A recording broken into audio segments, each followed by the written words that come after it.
The Chicago Bears are getting just what the doctor ordered with a game against the Indianapolis Colts this week. And we'll dive into the biggest matchups and what each team needs to do to win on today's crossover Thursday edition of Locked On Bears with our friend Jake from Locked On Colts.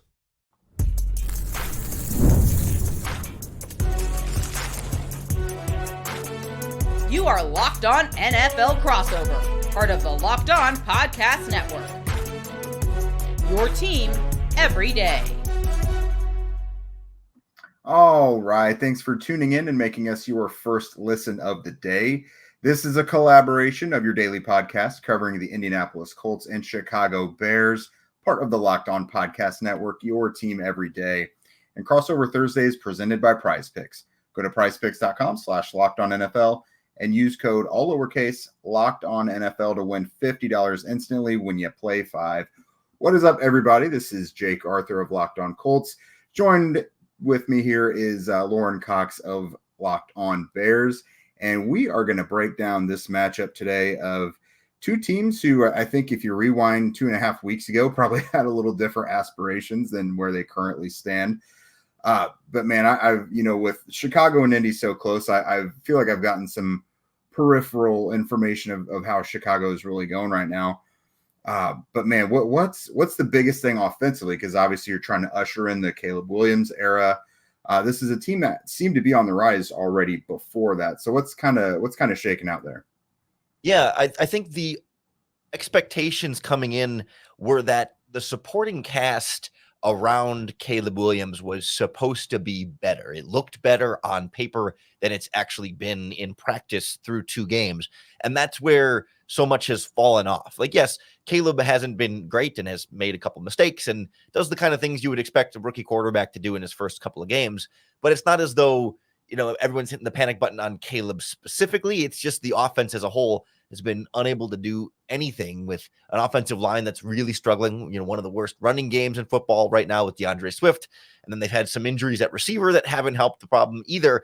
And it just hasn't felt like a unit that has an identity or a real like cohesive like functionality together. And so I think they look at this Indianapolis Colts defense that's got some injuries on the defensive line and has given up, I think, the most rushing yards in the NFL as an opportunity for the Bears offense to get back on track. And then the defense is already playing at a really high level. And there's a ton of confidence in them coming into this matchup. I've got great news for a team like the Bears that's looking to establish some sort of identity on offense. Whatever they want to try and do on Sunday, I like their chances to try and do it. But defensively, this is a unit that I look at from a Colts perspective. They've been very reliant on the deep shot, especially week 1, the big plays downfield. We're very familiar with Matt Eberflus and how his scheme is kind of built to prevent those big downfield plays. And it seems like they've got the guys there to do it. Obviously, Kevin Byard is someone as well who's been a thorn in the Colts side for years. So what's this defense trying to accomplish right now? Yeah, for them, it's been about manufacturing pass rush and pressure on the quarterback in different ways. I think we know this Bears secondary and the linebacking core is really solid. I mean, Jalen Johnson, Kyler Gordon, Tyreek Stevenson at corner, and Brisker and Byard in the back end. Like, they've been a really locked down group for a while now, and especially now with Byard in the mix to start this season. They feel really good on that end. The pass rush department has been more of a work in progress. They got some things going really well against the Titans in week 1 in the second half, and then started to find some blitzes that were getting home to CJ Stroud a little bit against the Texans as well. It's been, I think, better than we expected from the pass rush, but like still room for improvement there. Trying to find guys not named Montez Sweat who can consistently pressure the opposing quarterback. And it's forced Matt Eberflus to be more aggressive than he might want to be, or than you might expect a Matt Eberflus defense to be, and trying to show different pressure looks and not always blitzing a ton, but giving a quarterback a lot to try and digest at the line of scrimmage to figure out exactly where the pass rushers are going to come from and who's going to stunt in from where. Like, that's been their secret to getting some pass rush going here, as opposed to just, sending the house over and over again. It's just been trying to sort of mix it up and paint different colors for the quarterback on the other side. I know here, by the end of his time in Indy, Matt Eberflus was definitely known as a guy who ran a ton of cover 2 and was constantly reliant on just, the front 4 getting home and not getting too cute or exotic with it. Has he evolved? Because I saw a chart, I think yesterday, where his coverages have really kind of diversified. Yeah, he's become much more of a single high safety kind of coach. Is really diversified is the right word there. Like, yeah, he still runs some cover two. It's not like he's, abandoned that, but they do a lot of cover four, a lot of cover three, a lot of cover one. Like those are their primary coverages here. And I think a big part of the transition from Eddie Jackson at free safety last year to Kevin Byard this year was that they're making it more like left and right safety as opposed to free safety and strong safety. So it's not like in the past, you kind of knew Eddie Jackson was the guy in the deep end roaming around and Jaquan Brisker is the guy up in the box and more of a box safety. With Byard and Brisker, they've tried to make them a lot more interchangeable so they can disguise coverages a little bit better and not be as predictable and also not feel like, you're taking one guy and putting him in a position where he's not as, not going to be as successful there. Like both Byard and Brisker are probably a little bit better closer to the line of scrimmage, but this way you're not going to have to take both guys and put them in bad positions. You kind of just say, all right, we're going to make them a little bit more interchangeable and take advantage of, hey, you can also trust the cornerbacks quite a bit, that your safeties don't have to be perfect and clean everything up because your corners are just going to be able to hold things down pretty well. Yeah, it sounds like a good problem to have. It sounds like Chicago's defense has options, which the Colts really don't have options.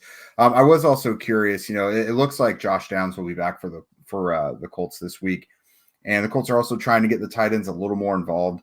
How is Chicago's pass defense over the middle of the field, with the slot as well, but also like where the tight ends like to get dirty over the middle?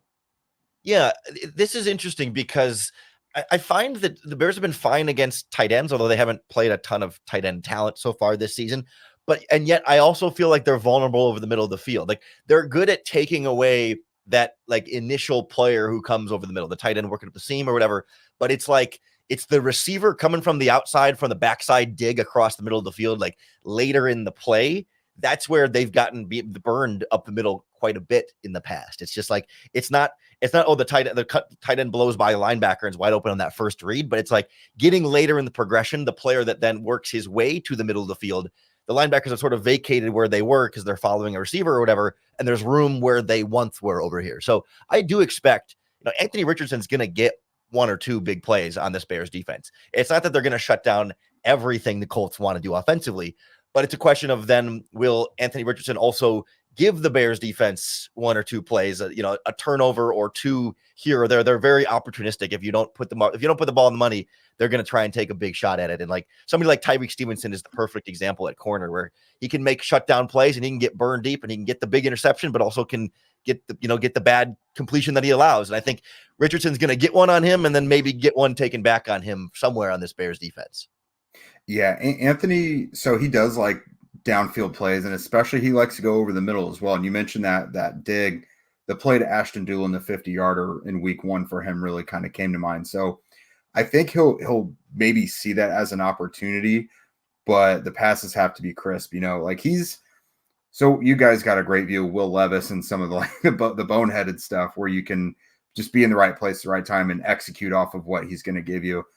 Anthony doesn't really do the boneheaded stuff as much as just like he'll make the right read, but the pass is just not where it needs to be, and the corner is right there to get it. So, I mean, as long as they're able to capitalize on that stuff, I think you're right. Like he may have a couple nice plays there, but I could see a turnover or two as well.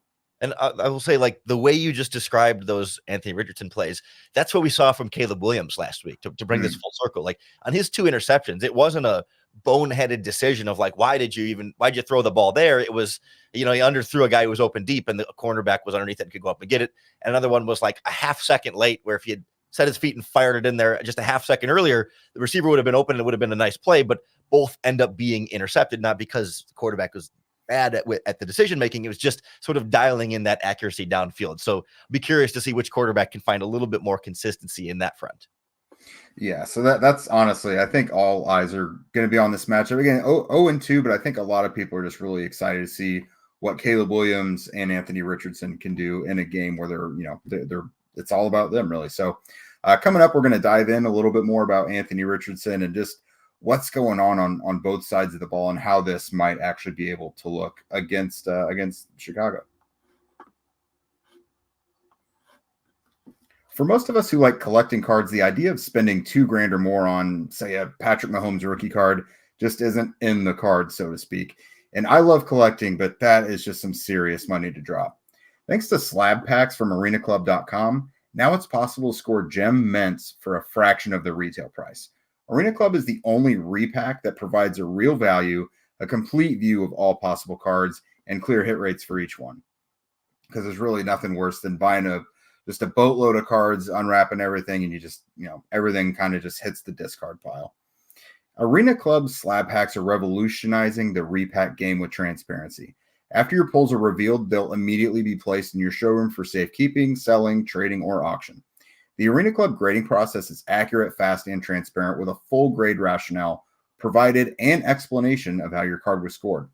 Right now, you can get 10% off of your first slab pack or card purchase by going to arenaclub.com/LockedOnNFL and use code LockedOnNFL. That's arenaclub.com/LockedOnNFL. Code LockedOnNFL for 10% off of your first purchase. All right, so the Colts are at home. They're hosting this one, and I think a lot of people are just looking for the offense to get right. Like I could go on for about an hour of what's going on with this offense right now. But for me, I think the main thing is just find some middle ground between the extremes. Like we've seen a lot of extremes the first 2 weeks. Week one, it was all about the downfield deep shots. It's about all they could do right. They didn't really have much of a run game. Jonathan Taylor only had 3 yards per carry. And if it wasn't for Anthony Richardson, they really wouldn't have had much productivity on the ground at all. Week 2, Jonathan Taylor was awesome. Had a great game up until the fourth quarter when he was still, I'm going to say, inexplicably pulled, because the rationale we've heard from that point still isn't great. But, without all the deep shots from Anthony Richardson in week 2, things weren't working. So it doesn't have to be all or nothing. Josh Downs being back, if he is indeed going to be back, that's terrific, because him and Anthony Richardson have great chemistry. And I think that's going to help Anthony bridge the gap a little bit between, having some layups rather than just taking, the logo threes all the time. Getting the tight ends involved a little more as well, I think will help with that too. But not everything has to be so extreme. Hopefully they can get points on the board early so they don't feel forced into anything and playing, coming back from behind, which is why Taylor wasn't in there in the fourth quarter last week. But if they can get some run game going early, get a little points on the board early, they can maybe come out with a real game plan and don't have to be so reliant and one-dimensional. Yeah, how do you sort of split the blame here for the Colts not having the type of offensive production that they want? Because it seems like it's sort of different things at different times. So is it just a, kind of a younger type of team still coming together and finding its exact groove there? Or is it certain players that have just been inconsistent up and down? Like, how do you sort of assign the pie split here? Yeah, I kind of think for the most part, it's just a unit that's still trying to learn to play together. Like you said, kind of finding an identity. Obviously, you want to be able to run the ball with Anthony Richardson and Jonathan Taylor. But, the passing game, again, if it wasn't a big play, it wasn't anything really in week 1. And then it was almost non-existent in week 2. There was some chemistry issues in week 1. Like A.D. Mitchell got, I think, 6 targets. I think he only had 1 reception, and there were some big plays to be had for him. There was a couple plays where Anthony just had, did not deliver a clean ball to him, and it just wasn't there. But there were other times where AD will maybe not run completely through his route, and Anthony throws the ball where he would have been and if he would have run through it, or like he'll come out of his break and the coverage will be a little different than he was expecting. Those two are just not really on the same page yet. And, Michael Pittman Jr. hasn't really gotten much involved yet either. The staples of this offense just haven't really been reached yet. Like the things we knew they could do last year, you haven't really seen much of it yet. So again, I think Downs being back will help, because he's always been very helpful for Anthony to just get into a rhythm. He kind of is the bridge between the big shot play and just simply moving the chains. Like sometimes you just need a quality play on first and second down. And I think that'll be a big part of it. But they just got to find a rhythm. And coaching wise, I think they're using Anthony pretty oddly. Like with a guy like that, you want to get him out on bootlegs and want to get him kind of ad-libbing a little bit, get him out of the pocket or move the pocket. But it's almost like they're trying to use him like he's Matthew Stafford or something right now. And I just think they're I don't want to say, square peg round hole argument or anything, but I think they're just maybe trying to do too much with him right now. Like, just use him to his strengths is mainly what I think they need to get out offensively. What's your level of confidence in the Colts offensive line? It doesn't seem like they've been bad, but the running game hasn't necessarily been where they want on the handoffs on the ground. Mm-hmm. Is that the line or is that the backs? I mean, how do you feel about that group? So I think the offensive line has done pretty well. They've passed the eye test, and if you look at their like metrics and grades, like PFF has them graded pretty well. So the offensive line hasn't really been a problem from what I could tell. Now, the run game in week 1 probably wasn't where it should be. But I will say, I think some of that was kind of on, like, Taylor, for example, had a few plays where it didn't really look like he, ran it. It didn't really hit the gap. It looked like it was maybe supposed to go or in the proper crease. Now has gotten better with his patience, and it looked like he was trying to be intentional about that last week. So maybe he was just trying to kind of put the cart before the horse a little bit in week 1. But in general, the offensive line has looked pretty good. Will Fries in particular, the right guard, who the last couple of years, if you look at their line, you're like, all right, no one's terrible, but if there's a weak link, it's probably Will Fries. He's gotten much better. So him and Quentin Nelson have really held it down. Braden Smith's been pretty good. So as far as the line goes, I don't know how much of the blame they can really shoulder on this one. Sure. Obviously, I know the storyline for the Colts on the defensive line is much more, critical there. But like, I feel like I mean, obviously with DeForest Buckner's injury, that's a big issue here. But I look and see like, okay, Kwity Paye, Latu, Tyquan Lewis has had some flashes there. Like, they're not totally devoid of talent up front. Like, is it purely like, the interior there not being good enough? Have there been more injuries than we're giving them credit for? Like, or the linebackers playing a big part in that lack of run defense that I'm overlooking here? It is kind of everything. And when we talked to Gus Bradley yesterday, I felt like he was doing everything within him not to blame the players because they are just lacking execution. They really are. So in week 1, they got a little bit of a pass because they weren't super banged up yet. They are now, but week 1 they weren't.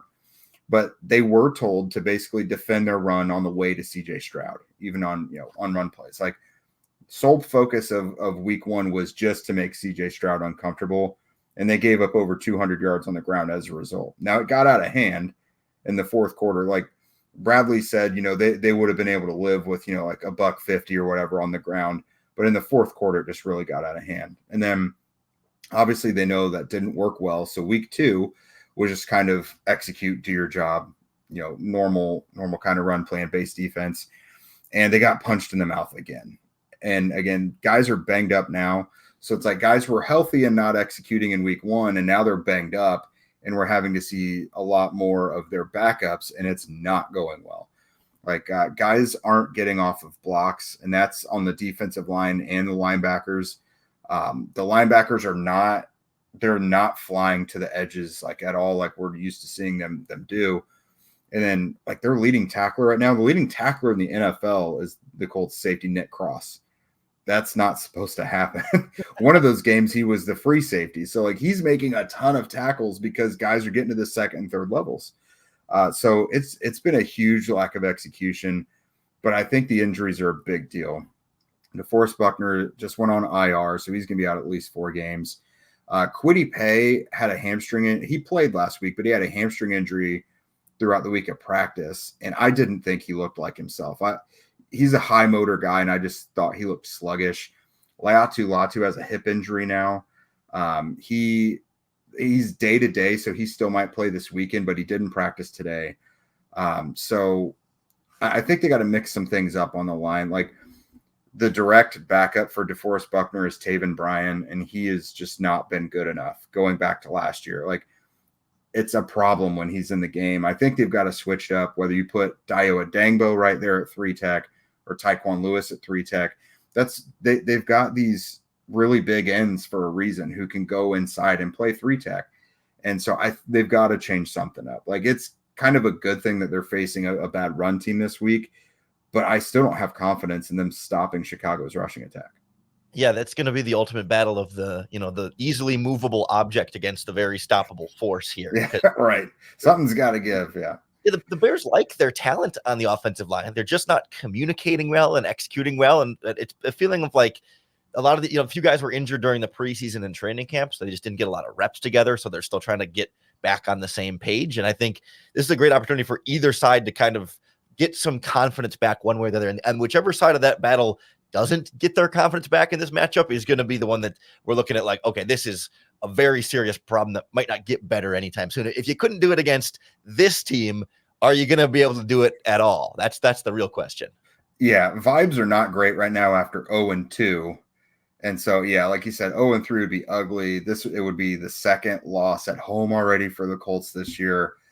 I don't know, but it is a true get-right game because, again, like, it sounds like two teams that have just kind of lacked discipline in their play so far. They're capable of writing it, but they just haven't yet. So, like you said, it's kind of just a battle of two sides that something's got to give. That's for sure. Well, yeah, go ahead. No, you go ahead.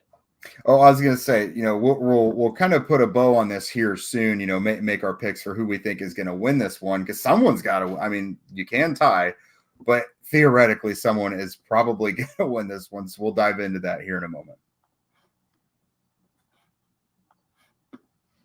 You heard us talk a lot about FanDuel lately. It's America's #1 sports book. Well, we got something a little different for you. Now through September 22nd, all FanDuel customers can bet $5 and get a 3-week free trial of NFL Sunday Ticket from YouTube and YouTube TV. Then with a YouTube TV base plan, you'll be able to watch every regular season Sunday afternoon at a market game. All you need is a Google account and a current form of payment, plus you can cancel anytime. So for this one on FanDuel, the Colts are 1.5-point favorites, so almost just like a toss-up. I don't think anyone's got total confidence in either side. The over-under on points is 43.5. I don't know if I love that one either. What I will say about the Colts, you should be confident at home, but I'm not super confident in them at home. Since last year, they're 4-6 at Lucas Oil Stadium. So do with that what you will. I don't have a ton of confidence. I think the Colts are capable of winning. But when it comes to betting, I don't know how much of my money I would really sacrifice on the Colts this week. But you can do whatever you want. Just visit FanDuel.com and download America's #1 sportsbook. Welcome back to Crossover Thursday, which is presented by PrizePicks. Go to PrizePicks.com/LockedOnNFL and use code all lowercase LockedOnNFL to win $50 instantly when you play 5. All right, Lauren. So again, there's so many things we can tell these two sides to quit making it so difficult on themselves. What are the 3 biggest keys to a Bears win in this one? Yeah, I think the Texans and then the Packers laid out the winning formula against the Colts for the Chicago Bears here, right? Like it's not that complicated to say, yeah, the Bears need to get the running game going for the first time all season against the worst run defense in football right now. And then if you can get the running game going, that should help problem number 2, solidify the offensive line, find some consistency up front. And if you're running the ball well, then the defense can't key off on getting after Caleb Williams. They have to, pay more attention to the running game. You can work some play action off of that and then open things up in the passing game for Caleb Williams and finally get him going is kind of the number 3 aspect there. So it's all about the running game leads to the better offensive line of play action, which can then lead to more of a solid passing game, because I don't think there's a ton of concern about this Bears defense being able to hold up its end of the bargain. They're going to hold the Colts to a manageable point total that an average offense should be able to surpass. It's just a matter of this offense finally getting going in the way that we've been waiting for it to. And the Colts present a pretty good matchup opportunity that the Bears feel like this can be that opportunity to step forward. I would agree. I think offensively, that's the thing for me. Establish the run early again, put at least a field goal on the board early so that you're not feeling like you're coming from behind too much to where you have to abandon the run. Get that run going a little bit. Obviously, Jonathan Taylor looked awesome last week up until he was yanked from the game, but allow that to set up play action. Just like you were saying, I don't think they want to take those big plays away from the offense totally. Obviously, no one does, but I think you have to be a little more cognizant when you're playing, this defense that Chicago has, one of the better secondaries in the NFL. But I mean, try and set it up, get that run game going. On paper, having Anthony Richardson and Jonathan Taylor in the backfield is supposed to scare guys. So make it scary and then take advantage of that and, use play action in your option game to set up big pass plays. But what else do you got from the defensive side for Chicago? Yeah, I mean, I think it's about trying to make Anthony Richardson have to do it all for the Colts, right? Put him on the spot to say, you've got to make the plays here. The Bears did a really good job of shutting down Joe Mixon with the Houston offense last week. They had a little trouble week 1 against the Titans, but I think that was a little bit more of like Bears still trying to get their feet back under them to start the season and a little bit less of like a longer term concern about the run defense. But I think the Bears shouldn't have too much trouble keeping things manageable with Jonathan Taylor and then being able to force Anthony Richardson to make plays with his legs and then also like hit big plays downfield, fire into those tight windows, like force him to have to test this Bears secondary because a lot of quarterbacks have struggled with that test. And I think they look at Richardson as a player that, like we talked about earlier, like he's not a guy that's going to make a bunch of boneheaded decisions, but can you get him to attempt to pass and just be inaccurate enough to get that big turnover? Because this defense is fueled by energy. It's the big plays lead to bigger plays for them. It's the big sack leads to then an interception because there's just that juice flowing through them on the back end. But if the Colts can get things going early, you can kind of demoralize that unit a little bit and things can break down a little bit more as well. Yeah, so I'm looking for the Colts front to kind of fluster Caleb Williams a little bit. I don't know what to expect from the pass rush right now. I thought they did a good job in week 1 against CJ Stroud, 4 sacks, 10 hits. They did not get any sacks last week against Malik Willis. Now that comes with kind of a caveat because that was a very run-heavy approach, a lot of quick throws for Willis, and he's obviously a mobile guy. So you just weren't going to get a full pass rush set against a guy like that. But in this one, I know guys are banged up a little bit, but, Dayo Adangbo is still healthy. Isaiah Land might have to play a little bit in this one. We'll see. Tyquan Lewis is still healthy. Grover Stewart's a no, so he's not going to give you much in terms of pass rush. But, Adetome Adebawore, this might be a big opportunity for him to step up. He's been seeing more snaps. So your main guys are pretty banged up, but the guys who are out there playing are going to have to do something. Like there can't be excuses. They're going to have to play a lot this year. And so they can't just be ineffective the whole time. Yeah, if I'm the Colts, like they have to test this Bears offensive line communication in both the running game and the pass rush department, but especially in the pass rush, like passing off stunts, like pretty basic football 101 type offensive line communication. The Bears had a lot of trouble with last week. And then you add in blitzers coming from different directions, and that's where you get into some real problems. And I don't think it was like when you kind of go back and watch Caleb Williams adjust protections at the line of scrimmage, he's calling the mic properly. He seems to be getting guys in the right position. They just haven't been able to really execute on that group. So if I'm the Colts, I'm pressing that button over and over and over again until the Bears prove they can pick that up, pass it off properly, and keep their quarterback safe. Because that has been something that you'd think professional offensive linemen can do, but in Chicago, that's been a little bit too much to ask. I hear you there. So what's your vibe check on this one? How do you see this one turning out? Yeah, I think it's going to be low scoring because I think the Bears are going to hold down the Colts offense pretty well. And then it's just a matter of what the Bears offense can actually get going against this Colts defense. So if I had to put a score to it, I think it'll be close. I think it'll be tight. I think it'll be ugly quite a bit, but I'm going to go Bears 20, Colts 16.